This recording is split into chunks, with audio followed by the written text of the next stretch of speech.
کی پاداش میں ان کے خلاف عالمی عدالت انصاف نے بھی وارنٹ گرفتاری جاری کیے تھے، خاص طور پر نیتن یاہو کے خلاف جنگی مجرم ہے. اس کے باوجود وہ بار بار امریکہ جاتا ہے، اور امریکہ جو تہذیب و تمدن اور اپنے آپ کو مہذب ہونے کا یعنی دعویٰ کرتا ہے، وہ بھی اس کے خلاف کوئی کارروائی نہیں کرتا، بلکہ اس کے ساتھ مل کر اب ایران کی تباہی و بربادی مچا رہا ہے. آپ کو بتا دیں اسماعیل ذبیح اللہ صاحب کہ پہلا جو حملہ اسرائیل اور ایران نے کیا، امریکہ نے کیا ایران پر، وہ بچیوں کے اسکول پر کیا. تو آپ اندازہ کیجیے کتنے یہ دشمن ہے، یہ عرب کے بچوں کے، مسلمان بچوں کے، ایرانی بچوں کے کس قدر یہ دشمن ہے، آپ اندازہ لگا سکتے ہیں. میں سمجھتا ہوں کہ یہ خود اپنے آپ کے بچوں کے دشمن ہے. یہ تو یقیناً دیکھیے، جو انسان صرف نفرت کی بنیاد پر جس کے ذہن کی نشو نما ہوتی ہے اور وہ اس میں پختگی آتی ہے، تو اس کے لیے وقت آنے پر اپنے بچوں کے لیے بھی نفرت ہو جاتی ہے. جس طریقے کا معاشرہ وہاں پر ہے، امریکہ ہو یا مغربی ممالک میں ہو، وہاں پر جس قسم کا معاشرہ پروان چڑھ رہا ہے، وہاں پر والدین کی اہمیت نہیں ہے، اولاد کی اہمیت نہیں ہے، اور ایسے بہت سارے مسائل ہیں وہاں پر، تو یقیناً نفرت ہوگی. اور آپ نے ایک اچھی طرح اشارہ کیا، غازہ میں بھی چن کر بچیوں کو اور عورتوں کو نشانہ بنایا گیا، اور ایران میں بھی بچیوں کو نشانہ بنایا گیا. 160 سے زائد معصوم بچیاں جو زیر تعلیم تھے وہ جاں بحق ہو گئی. افسوس کی بات ہے. تو نشانہ کیا امریکہ کو معلوم نہیں تھا کہ وہ اسکول ہے اور وہ لڑکیوں کا اسکول ہے، وہاں پر لڑکیاں تعلیم حاصل کر رہی ہیں، اس کو اس بات کا اندازہ نہیں تھا. اور عالمی طاقتیں، جب ایران نے پہلی مرتبہ شاہ پرنس سلمان ایئرپورٹ پر، ایئر بیس پر، امریکہ کے ایئر بیس پر حملہ کیا، تو جنگی جرائم کے حوالے سے ایران کو روکنے کی کوشش کی گئی، اور یہ کہا گیا کہ خلاف ورزی ہے، جنگی خلاف ورزی ہے، ایران کو ایسا نہیں کرنا چاہیے تھا، مذمت کی گئی. مگر کسی میں ہمت نہیں ہوئی اقوام متحدہ سے لے کر تمام مغربی ممالک میں، جب اسکول پر حملہ کیا اور معصوم بچیاں جاں بحق ہوئی تو اس کی مذمت کسی کے منہ سے نہیں نکلی. بالکل آپ نے صحیح کہا. بہرحال ناظرین، یہ تو خبریں تھیں ایران کی، لیکن ہم پھر دوبارہ ایران کی طرف واپس آتے ہیں. تو ہم ایک خبر آپ کو سناتے ہیں. یہ خبر کا تعلق حیدرآباد کے ملک پیٹ سے ہے. ناظرین، اکثر یہ دیکھا جاتا ہے کہ موسم گرما میں جب اسکولس اور کالجز کو چھٹیاں ہوتی ہیں تو بچے چھوٹے ہوں یا بڑے ہوں، یعنی آپ دیکھیں گے کہ تالابوں کا رخ کرتے ہیں، کنٹوں کا رخ کرتے ہیں، سوئمنگ پولز جاتے ہیں، تفریح و تباہ کے سامان ان کو مہیا کیے جاتے ہیں. ٹھیک ہے، آپ تفریح کیجئے، لیکن اکثر بچے جو جاتے ہیں دوستوں کے ساتھ سوئمنگ پول جاتے ہیں اور وہاں غرق ہو کر مر جاتے ہیں. اسی طرح اگر تالابوں میں جاتے ہیں تو آپ دیکھیں گے کہ کئی مرتبہ ایسے واقعات ہوئے ہیں کہ پاؤں پھسل گیا اور ایک دوست گر جاتا ہے، تو اور اس کو بچانے کی کوشش میں دوسرے دوست بھی کود پڑتے ہیں اور وہ بھی اپنی زندگیوں سے محروم ہو جاتے ہیں. تو ایسے میں اپنے بچوں پر ضرور نظر رکھیے، خاص طور پر موسم گرما ہے. اگر بچے سوئمنگ پول جانا چاہتے ہیں، سوئمنگ پول تو آپ خود لے جائیے، وہاں پر ان کو تیراکی سکھائیے. پھر کیوں بول تو جتنے شہر میں سوئمنگ پولس ہیں وہاں پر تیراکی سکھانے کے انتظام کیے جاتے ہیں، مگر بچوں کو تنہا مت چھوڑیے، یہ سب سے اہم بات ہے. اور گھر پر بھی نظر رکھیے، کیونکہ گھر میں جو بچے ہوتے ہیں معصوم ہوتے ہیں، چھوٹے. اب ایس ایس سی کے بچے کی کیا عمر ہوتی ہے ہمارے ذبیح صاحب؟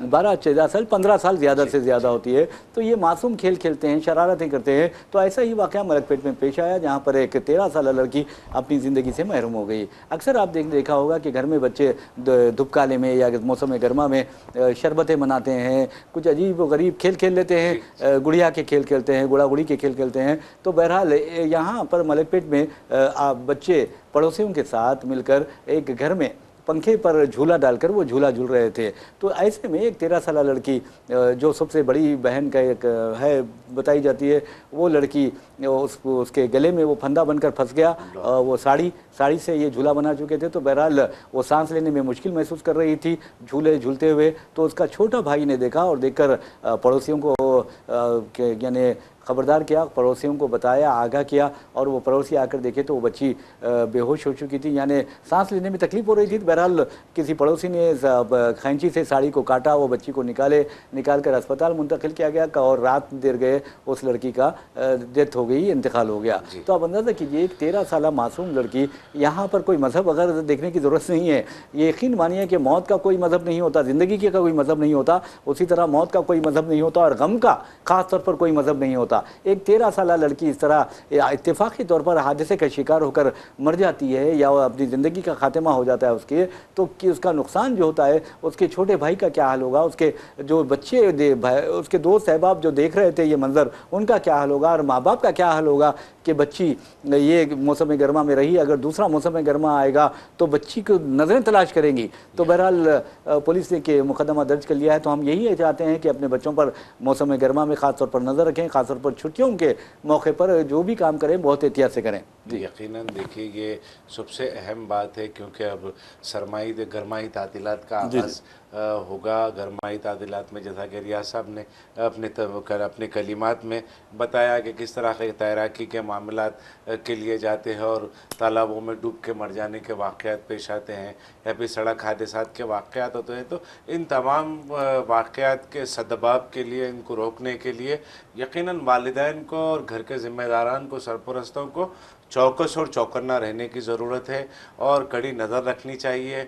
سرویلانس بڑھا دینا چاہیے بچوں پر. ایسا نہیں کہ انہیں قید کی زندگی کا احساس ہو, مگر مکمل آزادی کے ساتھ ان کے اوپر نظر رکھنی چاہیے بچوں کے ساتھ, کیونکہ یہ معصوم بچے ہیں. مطلب موت کی یا زندگی کی ان کے پاس کچھ احساس نہیں ہوتا. اس کرنے سے ان کی جان جا سکتی ہے یا کچھ نقصان ہو سکتا ہے, ہاتھ کٹ سکتا ہے یا آنکھ جا سکتی ہے. ان کا جو احساس کچھ بھی نہیں رہتا انہیں اس بات کا, کیونکہ معصومیت ہے, ذہن ان کے معصوم ہے. تو ایسے حالات میں بچوں کو اکیلا نہیں چھوڑنا چاہیے. افسوس میرے کو اس بات کا ہے کہ جب بچے پنکھے پر جھولا بنا کر جھولنے کی کوشش کر رہے تھے تو وہ گھر کے بڑے کیا کر رہے تھے. بہت اچھا, یہ سب سے اہم بات ہے, گھر کے بڑے کیا کر رہے تھے. وہ گھر کے بڑوں نے ان کے اوپر نظر کیوں نہیں رکھی. بچے گھر میں اکیلے اگر کسی کمرے میں 5 سے 7 منٹ اگر بچہ باہر آنا یا آواز آنا بند ہو جاتی ہے تو والدین کو تڑپنا چاہیے, تڑپ کے جا کے دیکھنا چاہیے کہ وہاں پر کیا بات ہے, کہ کس وجہ سے آواز نہیں آ رہی ہے بچوں کی. تو یہ تمام چیزیں ہیں, ماں باپ کو بھی ذمہ دار ہونا چاہیے. دیکھیں اگر آج معصوم بچوں کی پرورش میں ماں باپ غیر ذمہ داری کا مظاہرہ کریں گے, اور جب یہی بچے بڑے ہوں گے ماں باپ کے بڑھاپے میں, اور جب بچے غیر ذمہ داری کا مظاہرہ کریں گے تو ماں باپ ان سے شکایت نہیں کر سکتے. حالانکہ میری بات یہ اسلامک پوائنٹ آف ویو سے بالکل غلط ہے. ہر اس میں ماں باپ کی اہمیت جو ہے بہت زیادہ افضل ہے, مگر یہ اللہ تعالیٰ کا نظام ہے کہ دنیا میں آپ جو کریں گے, آپ جو بوئیں گے آپ کو وہی ملے گا. اگر آپ والدین کے ساتھ بدتمیزی کریں گے تو آپ کی آنے والی نسل جو ہے, آپ کے بچے جو ہیں آپ کے ساتھ یقیناً بدتمیزی کریں گے. تو آپ اگر بچوں کو محبت دیں گے, سرویلانس کریں گے, نظر رکھیں گے ان کے اوپر اور ان کی تربیت کے لیے بہتر انتظامات کریں گے, یا پھر اپنی راست نگرانی میں انہیں کھیل سیر و تفریح کے مواقع فراہم کریں گے, تو یقیناً اس طرح کے واقعات کو روکا جا سکتا ہے. بہرحال ناظرین, ایک اور خبر کی جانب ہم آپ کو لیے چلتے ہیں. آپ دیکھیے کہ ہمارے جو حیدرآبادی لڑکے ہیں یا حیدرآبادی جو افراد ہیں, سونے میں ان کا کوئی مقابلہ نہیں کر سکتا. اور اس لیے کہہ رہا ہوں میں, آپ دیکھیں کہ بازار اگر ہم دیکھیں تو ہمارے بازار 12 بجے کے بعد کھلتے ہیں. ان کے رونقیں بازار میں 12 بجے کے بعد یا 1 بجے کے بعد شروع ہوتی ہیں. جبکہ آپ دیکھیں گے کہ روزگار کے موقع پانے کے لیے اگر ہمارے بچے متحدہ عرب امارات جاتے ہیں, سعودی عرب جاتے ہیں, عمان, قطر, بحرین جاتے ہیں, یا کویت جاتے ہیں, یا GCC ممالک جاتے ہیں, یا یورپین کنٹریز جاتے ہیں, تو صبح فجر کے ساتھ اٹھ جاتے ہیں. فجر کے ساتھ اٹھنے کے ساتھ وہ مختلف خدمات انجام دیتے ہیں اور جو چاہے وہ کام کر لیتے ہیں, لیکن اپنے شہر میں, اپنے گھر میں وہ کام نہیں کرتے, اور اس کے نتیجے میں انہیں بیرون ممالک جانا پڑتا ہے. اگر یہ کام, یہی محنت وہ جو باہر بیرون ممالک میں کر رہے ہیں اپنے ملک میں کریں گے تو میں سمجھتا ہوں کہ یہاں کی زمین سونا اگلے گی سونے کے بجائے. تو بہرحال ناظرین, آپ کو بتا دوں کہ نیپالی جو ہیں وہ یہاں آ کر یعنی چوکیدار کا کام کرتے ہیں, یہاں پر یعنی نگرانی کی خدمات انجام دیتے ہیں, اور بہادر کے حیثیت سے وہ مشہور بھی ہوتے ہیں. لیکن افسوس کی بات یہ ہے کہ ہمارے اب حیدرآبادی بچوں کو روزگار کے لیے نیپال جانا پڑ رہا ہے. یہ اس لیے کہہ رہا ہوں میں کہ امجد اللہ خان خالد MBT کے ترجمان ہے, اور جو بھی بیرون ممالک میں پریشانی کا شکار ہوتا ہے, حیدرآبادی یا تلنگانہ کا شخص, اس کی مدد کے لیے اگر کوئی سب سے پہلے آگے بڑھتا ہے تو وہ امجد اللہ خان خالد ہے. اس لیے کہ نہ وہ کاؤنسلر ہے، نہ وہ MLA ہے، نہ MP ہے، اس کے باوجود بھی اس طرح کی تڑپ رکھنا، اس طرح کی خدمات انجام دینا بہت بڑی بات ہے، اور دوسرے عوامی نمائندوں کے لیے ایک سبق ہے، ایک عبرت ہے۔ تو بہرحال ناظرین، امجد اللہ خان خالد نے منسٹری آف ایکسٹرنل افیئرس کے توسط سے مرکزی وزیر خارجہ JS شنکر کو ایک مکتوب لکھا اور بتایا کہ حیدرآباد کے 6 نوجوانوں کو نیپال میں گرفتار کیا گیا ہے۔ 40 افراد کو گرفتار کیا گیا تھا، جس میں جو 34 تھے وہ نیپالی تھے، انہیں تو رہا کر دیا گیا، لیکن 6 نوجوانوں کو گرفتار کر لیا گیا ہے۔ ان نوجوانوں میں سید ماجد ہے، ساجد ہے، عمر سید ہے، محمد عمران ہے، میر خالد حسین ہے، خلیل حسین ہے، اور رزاق محمد ہے، اور ساتھ ہی راما دا گیری بھی ہیں۔ تو بہرحال ان 6 نوجوانوں کو گرفتار کر لیا گیا، اب تک چھوڑا بھی نہیں گیا ہے۔ اس سلسلے میں آپ کو بتا دوں کہ شیرٹیل ہالیڈیز نامی ایک کمپنی تھی، اس نے ان نوجوانوں کی خدمات حاصل کی تھی۔ دھاوے کے دوران ان کو گرفتار کیا گیا اور اب تک انہیں چھوڑا نہیں گیا۔ ایسے میں ایس جے شنکر نے جو کھٹمنڈو میں ہندوستانی سفارت خانہ ہے اسے توجہ دلائی ہے کہ ان بچوں کی رہائی کے لیے اقدامات کرے۔ جی دیکھیے ریاض صاحب، اب فی الحال جو ہے شہر میں، حیدرآباد میں، تلنگانہ میں منشیات کی تسکری کا جو ایک ریکٹ ہے، اس کا جو راست ذریعہ نیپالی ہے۔ تو وہ نیپال کے جتنے بھی اس طریقے کے واقعات ہیں تو تمام لوگوں پر شک و شبہ ہے، حکومت ہند کو بھی شک و شبہ ہے، اور نیپال کی حکومت نیپال کو بھی شک و شبہ ہے۔ تو ایسے حالت میں نوجوانوں کا وہاں پر تحویل میں آنا اور بر وقت امجد اللہ خان خالد کی نمائندگی کرنا، دیکھیے امجد اللہ خان خالد جیسا آپ نے کہا، نہ وہ رکن اسمبلی ہے، نہ رکن بلدیہ ہے، اس کے باوجود بھی عوام کا خدمت کے لیے وہ مسلسل کوششیں کرتے رہتے ہیں۔ تو وہ یہ چیز ہے، ایک چیز میں معذرت چاہتے ہوئے یہ بول دوں گا، انہیں وراثت میں وہ چیز ملی ہے۔ یقیناً بہترین کام انہوں نے کیا ہے۔ حالیہ دنوں میں ایک دبئی سے خاتون کو بھی واپس حیدرآباد لانے کا کارنامہ انہوں نے انجام دیا تھا۔ تو حکومت ہند فی الحال جو ہے کڑی نظر رکھی ہوئی ہے تمام چیزوں پر۔ تو جو بھی جس طریقے کی بھی سرگرمیوں میں ملوث ہوتا ہے، انہیں ان کے تمام جو تار ہے وہ اس کی جانچ کرنے کے بعد ہی رہائی عمل میں لائی جا سکتی ہے۔ ہم تو یہی کہیں گے کہ اگر بے قصور ہے، اگر انہیں پھنسایا گیا ہے تو فوری حکومت ہند کو اس پر توجہ دینی چاہیے اور مؤثر نمائندگی کے ذریعے تلنگانہ کے ہمارے نوجوانوں کو واپس ریاست لانے کا کام کرنا چاہیے۔ بہرحال ناظرین، ایک اور خبر کی جانب جاتے ہوئے ہم اپنا پروگرام خاص خبر اختتام کو پہنچاتے ہیں۔ اس خبر کا تعلق آسام سے ہے، جہاں پر اسمبلی انتخابات ہو رہے ہیں۔